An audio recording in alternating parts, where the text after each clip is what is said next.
Welcome to the Healthyism Podcast, a panel discussion on trends and innovations in health and self-care.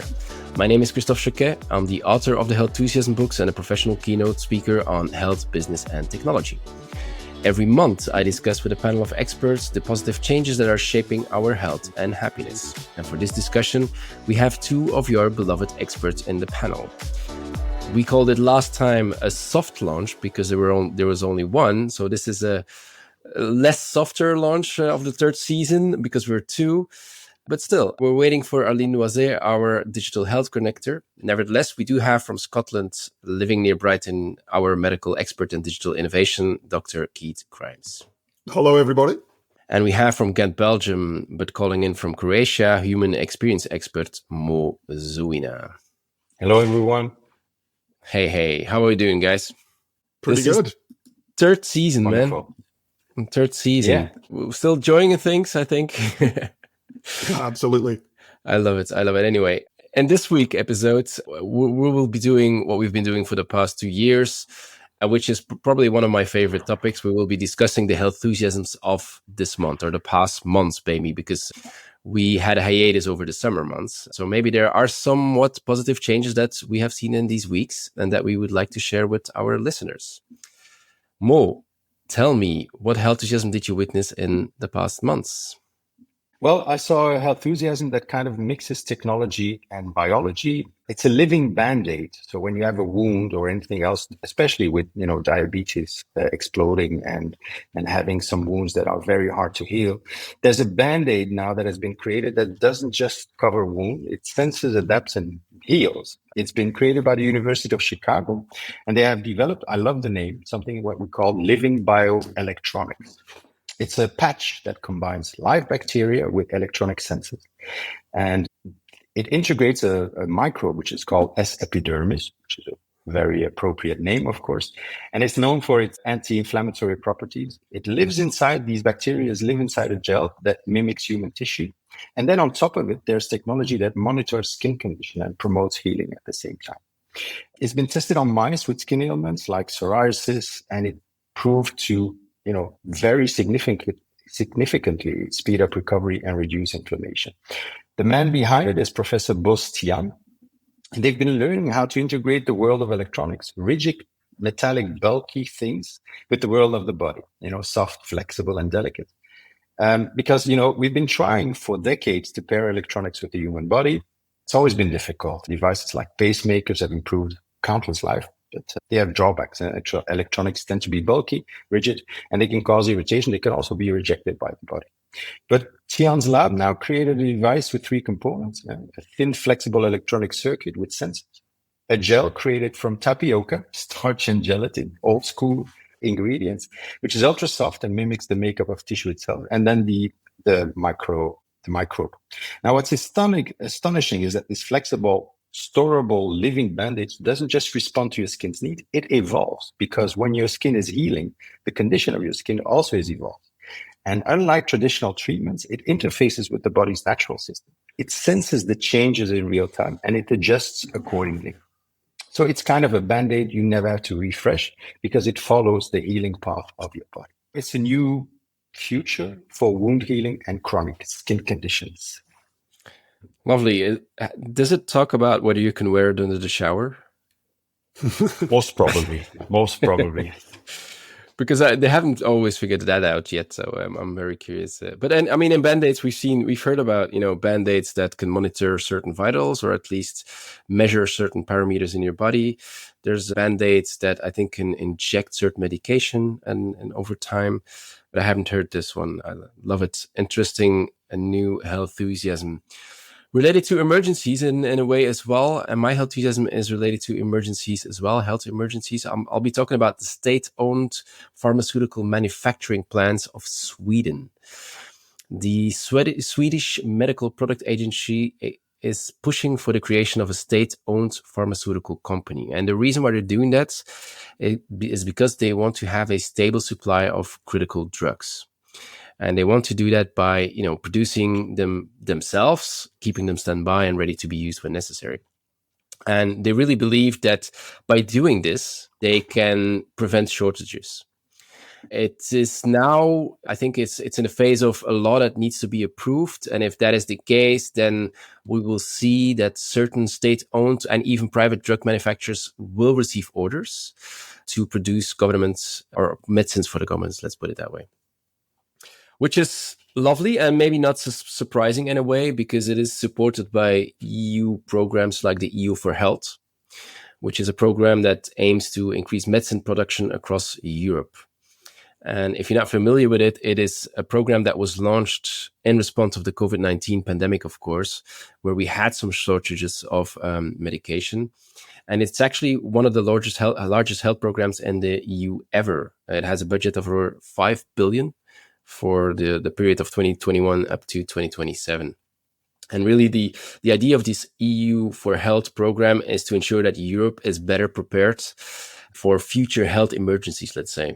And so when it's necessary, we can meet our own pharmaceutical needs without having to rely on external suppliers.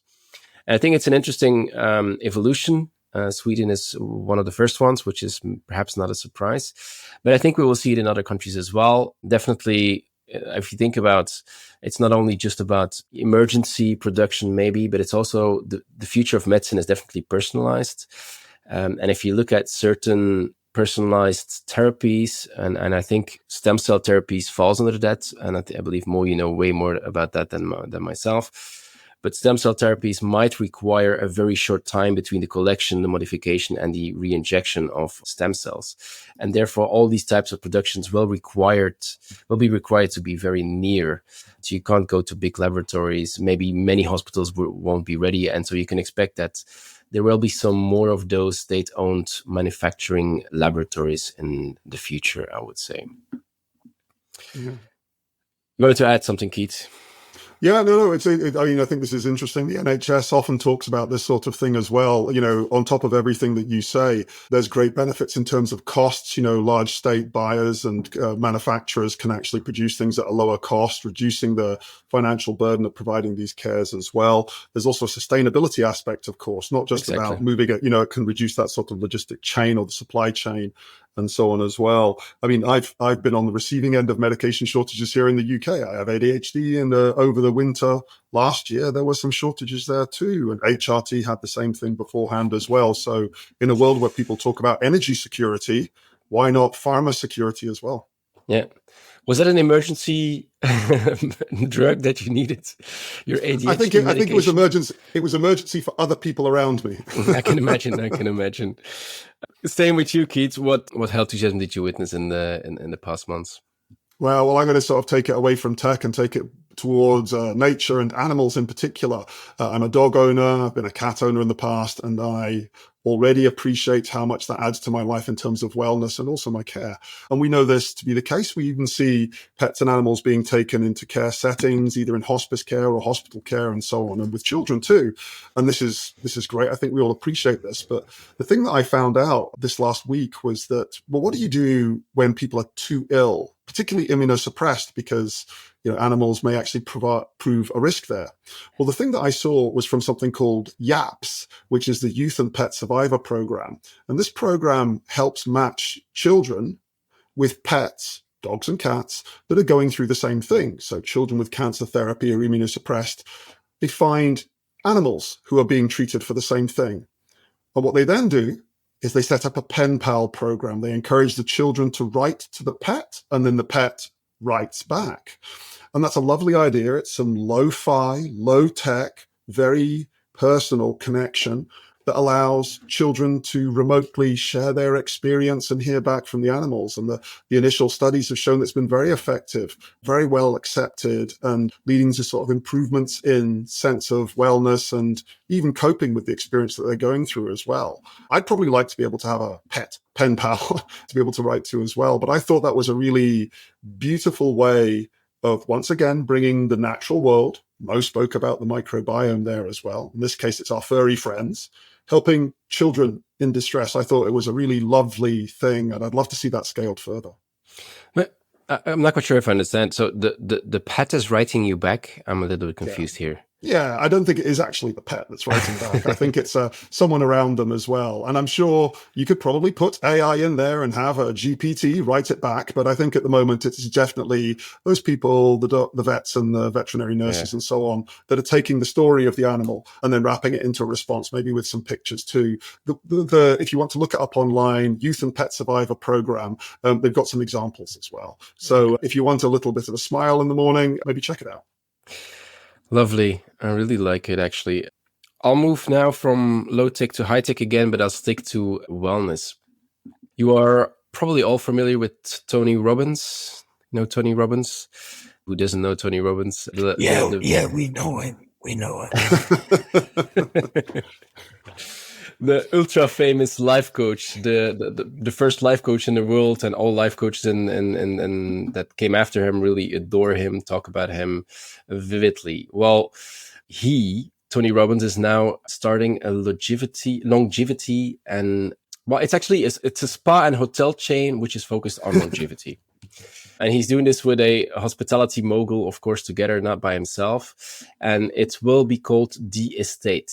So it's a chain of luxury wellness resorts and longevity clinics. And by the end of 2030, which is within, let's be honest, 5 to 6 years, they expect to have about 25 locations, which will be in the northern of Italy, Switzerland, the UK, but also in the States, of course, Miami, and in the Middle East. The first one is already opening this year, which will be in Los Angeles. It's the first longevity center, where you can, for about $35,000 a year, you could become a member, and then you receive blood tests, full body MRIs, DEXA scans, holistic treatments. And it's a partnership with other well-known organizations like the Fontaine Life brand, which is a preventative diagnostics brand, but also with other longevity spa operators like Clinique La Prairie.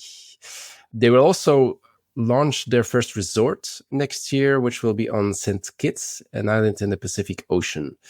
It will feature 100 hotel rooms, 90 residential suites, 4 restaurants, medical center, and an anti-aging medical spa. So we talked about transformational travel in episode 8 of the Healthyism podcast. But what we have to say is that this wellness tourism is massively exploding still, of course. And yes, I believe it's still luxury solutions. We talked about healthcare as a luxury as well in one of our previous episodes. But if I read all the articles around these types of topics, what is expected is that we will see these prices drop dramatically, and we'll probably see similar approaches going into gyms as well a little bit. I wrote about that in medical gyms. I wrote about that trend, which I called medical gyms, and that you can find that on the healthyism.com website. But an interesting evolution, I think, in regards to longevity, hospitality, wellness travel even. I liked it. Mo, you wanted to jump in? Yeah, there's already something emerging here in Turkey. In the most touristic sites, hospitals are being fully equipped just to service tourists by having them, pay for a very reasonable price. I think it's 150 euros, where they could have all the body tests done during an entire day. So they could take a day off of their holiday while they're there. And they have MRI, body scans, microbiome tests, everything else. And then they come back with a full report home. So we also had an expert about tourism, remember, Christophe, tourism and health. So I think the separate one is already taking place in where there's volume, where there's a lot of people. And now we see it integrated in the same thing. Yeah. Yeah, well, I'm going to come in on the sort of the flip side of this as well. How surprising that Tony Robbins, as he gets older, starts thinking about longevity and then marries it with his already world-class business acumen. I mean, you mentioned, Christophe, the issue about this being a luxury brand, and there will be an element of trickle down. I appreciate that as well. But I hear this and I think, what chance the majority of the world to have access to this side of things as well. The other thing that we already see, and Mo, you're talking about what's happening in Turkey. People may have all these tests, some of which not terribly evidence-based. These clinics don't follow up what happens there as well. And in the UK, 2 things happen. Number one, people go for medical treatment abroad, which is delivered in variable care. The complications, where are they picked up? The NHS, dental treatment, cosmetic procedures, and so on. People will be shipped back with complex needs that then adds extra burden for things that they may not otherwise technically require. The second thing as well is that it just means the pressure for health systems when they come back becomes much higher as well. What happens when a person comes back and they have an MRI that says they've got 10 different things that you might want to follow up? Again, who's following these things up as well? So I'm not saying this hasn't got some very positive things, but again, always weigh it against the fact, is this equitable? What is this doing for ongoing healthcare at a population level? So God bless Tony Robbins, very inspirational man. Maybe he wants to factor that in as well. Yeah, I think one of the things that I always mention is that we sometimes believe that prevention and self-care will lower the pressure on the healthcare systems. I don't think that will be the case. I think by being focused way more on our health, we will overload the system because we will discover things way earlier, but also maybe more often for sure. So that is one thing. I think to you, Mo, Tony Robbins, or was it you, Keith, who said it? But Tony Robbins was actually already been involved in quite some studies on longevity in the past 5 to 10 years. So he's been like obsessed with it for quite a while, like many people in the States already for a couple of years. Maybe his audience then. Maybe it's his audience that I'm growing older. Yeah, but I think his audience is very, very open to, they're often performance-based. They want to, I think it's the ideal audience for your aspirations, like Christophe. Transformation, aspiration, I think he caters to an audience that looks at transformation, and health is part of that. So I think he's just catering to that. And secondly, I think market dynamics are market dynamics. Considering healthcare as not being a business might be a little bit naive, as we know.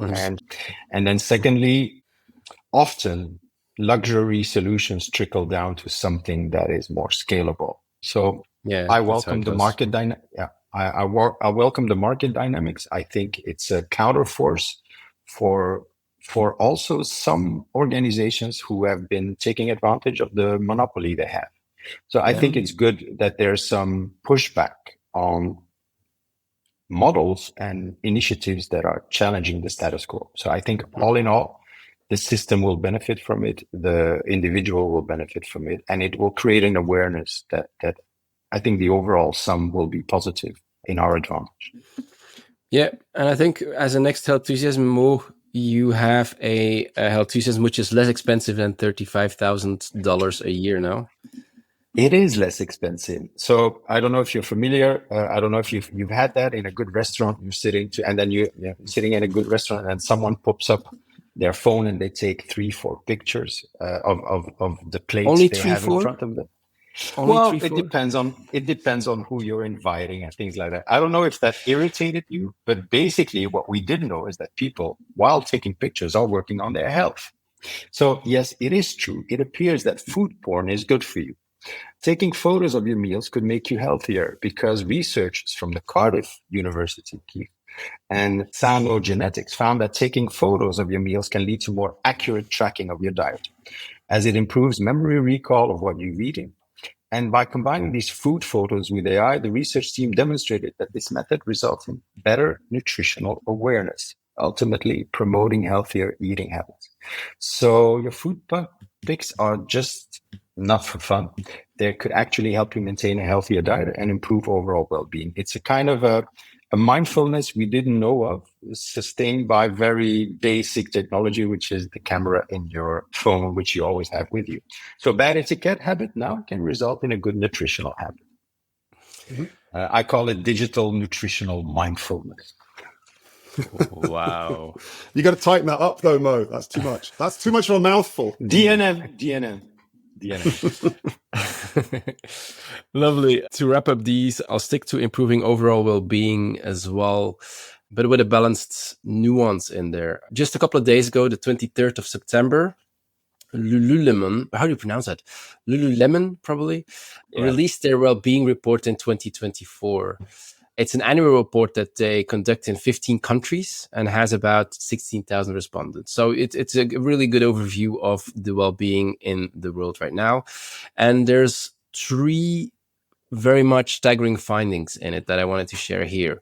One is that 89% of the respondents took more actions than they were doing a year ago to improve their physical, emotional, and mental well-being. So almost 9 in 10 people are more occupied with their health this year than the year before. However, what we noticed is that the well-being score, so the score that they give themselves on being well, did not increase, which is remarkable. What's more is that half of the respondents say that they feel more pressure to be well, and this pressure is making them feel unwell. So in a nutshell, the report states that if you pursue well-being, it could lead to, being more unwell. And to me, it's not really a surprise in the sense that I wrote about it in my first book. I stated again in the second book. I call it sometimes healthy mania. There's other books that write about it. I call it the wellness syndrome. The World Happiness Report even reported on it in 2019 already. So to me, it's not really much of a big surprise, to put it that way.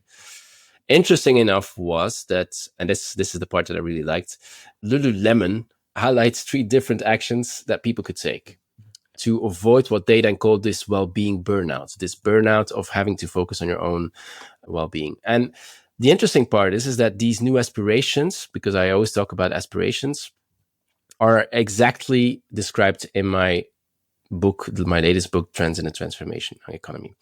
And of course, it starts with the 3 actions. I'll also quickly wrap them up here. It starts with, of course, quieting the noise to hear yourself.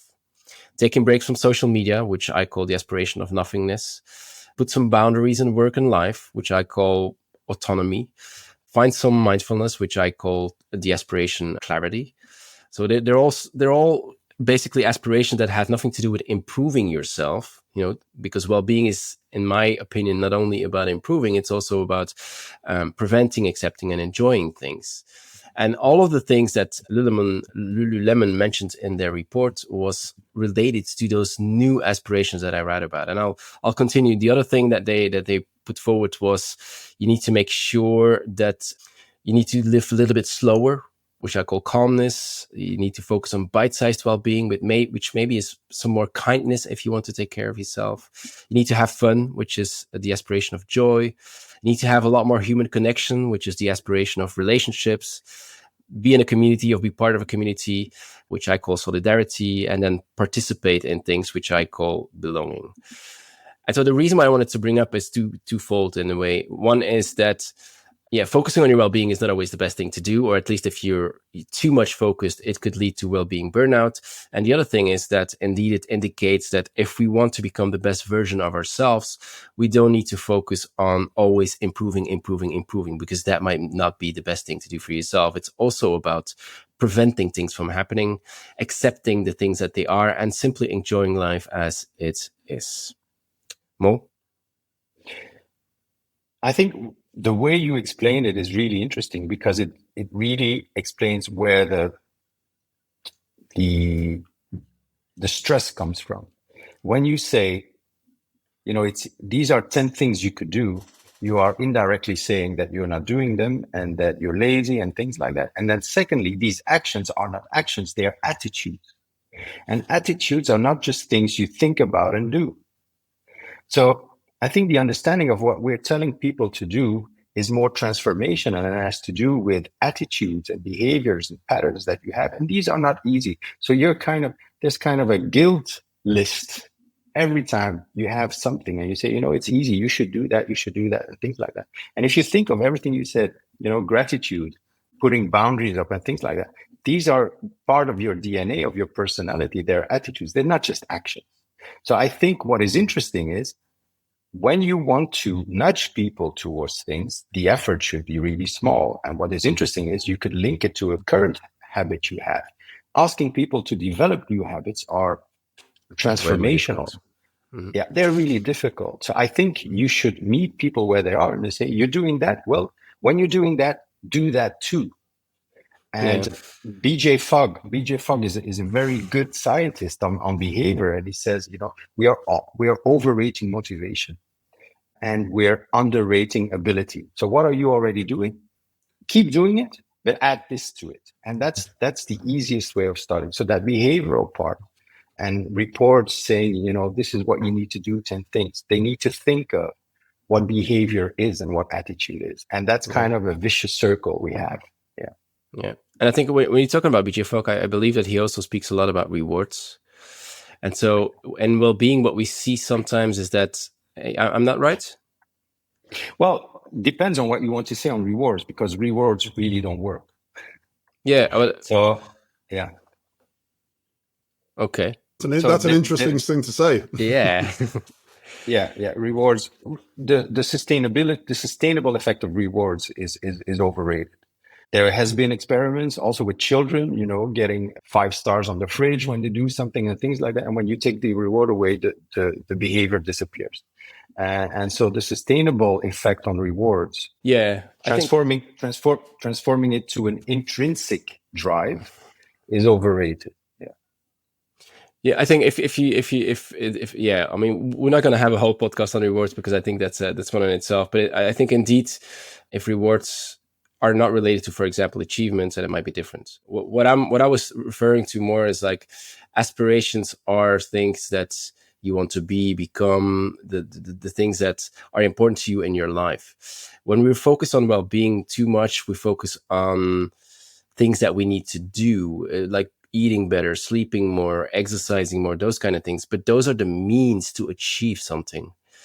And so I think, and this is the what my second book is all about. It's like we need to stop thinking about what we need to do and more focus on why we want to do it.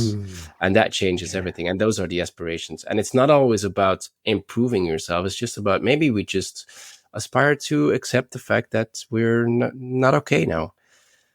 Yeah. I think the laziest thing you could do to change your habits is be around people who are already doing it. Because you could create an attitude by mimicking the action and then becoming it. I think we are putting decision before action. Yeah. Okay. So we are putting decision and aspiration before action. We think that once we've decided, we do it. But we could also tap into a system, an ecosystem that is already doing it, and have that inspire us. Not just inspire us, but also influence us. And then we'll become that. So I think that's the laziest and also most effective thing you can do to change your behaviors, is be around people who are already doing it. Yeah, I mean, I was just hearing this as well. Actually, it's right that a doctor sort of stays out of this, because actually the risk is always medicalizing what we're talking about as well, which I think is the bad thing. As you talked about this, I was instantly thinking of the phrases that I would use. Health anxiety, orthorexia, cyberchondria. These are where behaviors go from the sort of normal variation of human experience into something that doctors and healthcare professionals can get their teeth into, and then medicalize it, and then potentially try and treat it. And of course, I think that's sometimes necessary. But as you have all been discussing, and I absolutely agree, this is the wrong way to do it. It's better to, take this back to people. And just briefly on to sort of the last part of what I'm going to say on this is that people need space to, these can't be abstract. People need time and space to understand the why. It doesn't, until you can start thinking about the why on a personal basis, it becomes too abstract. And then you chase what other people are doing in a way that may not work for you. And I think that's where some of the anxieties come from. So yeah, once again, these behaviors can be good, adopting and positively influenced, or bad. I'm looking on social media and I see that I really should be doing X, Y, and Z. But this is life. It's a balance. Yes, indeed. Now, to wrap up the healthusiasms of this week, as per usual, I have a couple of unusual ones. And I'll start with you, Keith. There's a growing demand for sausages, and experts are alarmed. Why is that? Well, I love sausages, and so I'm not alarmed, and I understand this. But actually knowing that sausages can be fantastic and can be fantastically healthy, but generally are not. What goes into a sausage is, people often don't want to see that. In fact, the phrase, seeing how the sausage is made is often used in a negative way as well. So my assumption is maybe that sausages, as they're generally supplied to everyone, are using low quality ingredients packed with ultra processed foods and so on, or preservatives. So maybe that's their concern, that people are consuming more bad things. Yeah, it's the ultimate concern. It's the consequence of it all. But experts are definitely also alarmed because it's an indicator of a potential recession coming up. Yeah. Economy. Because they call it the struggle meals. And so people cut down their expensive cuts of meat. And they rather are going for the cheaper ones, which is, for example, sausages, of course. I got one maybe for both of you, and I'll do this as such in this order because I don't want to end with it. Have you heard about the portable suicide pod? Yes, I have. And I saw the news article on this. So I don't Yeah. know, Mo, maybe we all have. Mm-hmm. So you wanna elaborate on it, or shall I do? Well, maybe I'll say that the bit that I know. This is a suicide pod, and again, suicide is a very loaded and triggering term for many people. But around the world, the debate on euthanasia and people having more control over how their lives end is raging. And in some territories, it is permissible; in other areas, it is not. The story that I saw was in Amsterdam, or in Holland. There was the demonstration and actually first use of this nitrogen pod where people could get inside this device.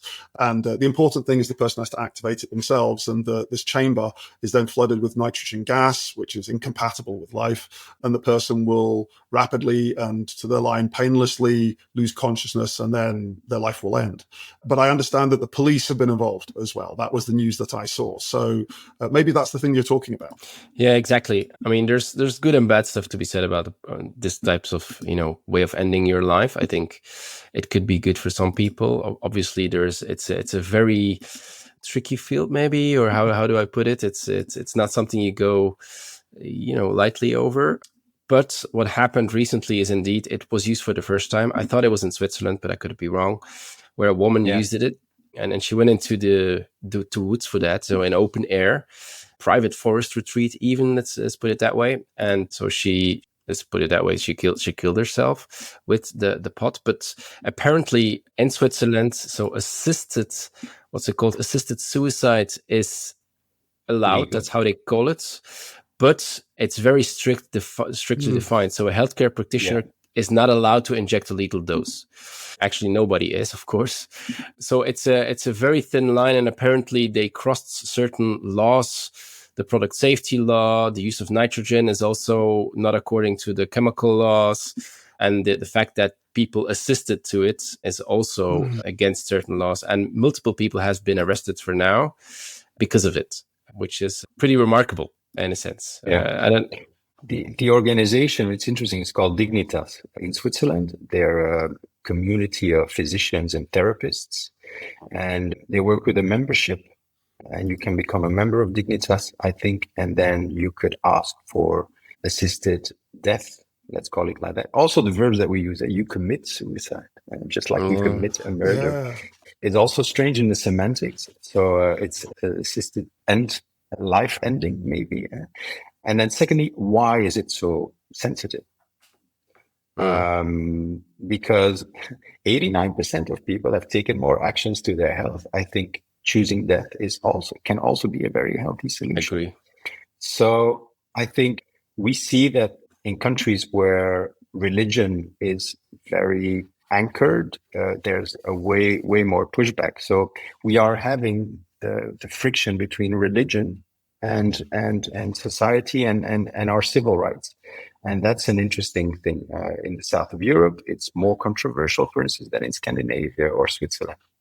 And you see that the influence of religion there plays a very interesting role. So I'd love to open the debate. Why is it so tricky? Yeah. Not for now. Maybe for another time. Yeah. Because one of my patients was a member of Dignitas and went through that. And I have a lot of thoughts and experience in that particular episode too. Committing suicide is a very, very difficult word to use because, of course, suicide in many countries is a crime. And to say, that's why you're committing a crime. But at the same time, 100% of us die. Why don't we look into this more? Maybe not for today on this podcast right now, but a really important area for us to consider, because a good life equally involves, hopefully, a good death. Yeah. Dying well is as important as living well. And this spot on a more beautiful note, Mo, I'll go back to you for the last unusual one. And I'll go back to one of your previous professional lives, let's say. What is the poetry pharmacy, and what has it to do with self-care? Have you heard of it? I haven't heard of it. The poetry pharmacy. What could that be? It's something that creates a formula based on a poem, maybe, and maybe based on a poem that you choose, you get a fragrance, or you get a scent or aromatherapy, and then so it's the link between art and pharmacy, where that appeals to you is translated in a formula that appeals to you, and that makes you feel better. It's a guess. Yeah, sort of. It's not that far off. It's actually an independent bookshop that is specialized in poetry on prescription. A bit like you say, art can be very, healing in many ways. It already existed, but now it entered in a partnership with Lush. Are you familiar with Lush? Lush is a personal care brand, and they'll be part of their flagship store in Oxford Street in London. So if you're in London, Keith, just definitely check it out. It's a 6 square meter, so 62 square foot place that they're occupying. It's not that big, but what it does is that it actually provides poetry together with, skincare products and bath bombs. So if you take your bath, you have a decent piece of poetry that comes along with it, and they call it the poemcetamol pills. Do I say it correctly? Poemcetamol. Oh my word! That's a stretch. That doesn't feel comfortable to me. They were doing so well, and then poemcetamol. Oof. No, I'm just kidding. They're just kidding. Probably, I don't know. I found the play of words not too bad, but it's a nice marketing stunt, and I think it shows again how and why 89% of us are more occupied with their health than ever. Of course. A last quirky point about that report: the 89%. The founder of Lululemon wanted a word with a lot of L's because people in Asia had a hard time pronouncing it. And they would that would enhance memorization. Right. Oh, I was going to say that sounds like a cruel thing to do. It is a bit. Yeah. I'm struggling as well. Lululemon. Now it's good, but yeah. Just with regards to the poetry thing, from my point, it's like I think it's a lovely idea. And if I'm in London, and I will be actually later on today, if I can see it, I'll take some photos. The interesting thing, for various reasons, I've become more aware of poetry in the last few months as well. And all I'll say on it is that Ethan Hawke. There's a little video out there where Ethan Hawke talks about the importance of poetry. And look, if people should look it up, or maybe we can have it in the show notes. But very simply put, he talks about how people dismiss what poetry might be until such time as something happens, a death, something joyous. And you want to know, has anyone ever felt this bad, this good? Poetry, almost uniquely, cuts so fast into that. So the power of poetry, once again, is forgotten on many people. If you can sneak it in with a bath bomb, then that's fantastic. But yeah, it's also worth looking at. It's quite an inspirational short clip about why poetry is important. Well, I think these are the best words to end up this podcast. Thank you for your health enthusiasms. It is a health enthusiasm world indeed. So many positive changes are making our world a little healthier and happier every day. Thank you for listening. If you liked this show, don't forget to hit the subscribe button on your favorite podcast platform. You can also visit healthenthusiasm.com to discover the other episodes, subscribe to the newsletter, and learn more about our panelists. For now, I'd like to thank our panelists for their health enthusiasm. Thank you, Dr. Keith Grimes and Mo Zouina. My name is Christophe Jauquet. We are the Health Enthusiasm panel, and we'd love to see you again next week for some more health enthusiasm. Ciao.